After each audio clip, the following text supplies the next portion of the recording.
చేప ముక్కలు విడిపోకుండా మంచి స్ట్రక్చర్తో రావాలంటే ఈ విధంగా ట్రై చేయండి. ముందుగా చేప ముక్కల్లో ఉప్పు కారం కలిపేసుకొని ఫ్రై చేసి పక్కన తీసి పెట్టేసుకోవాలి.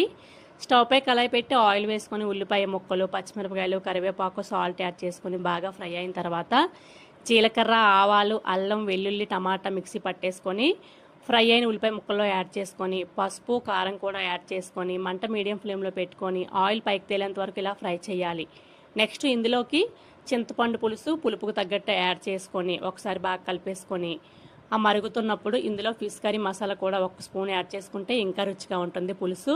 ఇప్పుడు ఇందులోని ముందుగా ఫ్రై చేసి పెట్టుకున్న చేప ముక్కలు యాడ్ చేసుకొని మంట మీడియం ఫ్లేమ్లో పెట్టుకొని కాసేపు ఉడికించుకుంటే గుమగుమలాడిపోయే ఫిష్ ఫ్రై పులుసు అయితే రెడీ అయిపోతుందండి. ఫైనల్గా కొత్తిమీర వేసుకొని చల్లారిన తర్వాత రైస్తో తింటే అద్దరిపోతుందండి. అసలు తప్పకుండా ట్రై చేయండి. ఎలా వచ్చిందో కామెంట్ చేయండి. Thanks for watching. Bye guys.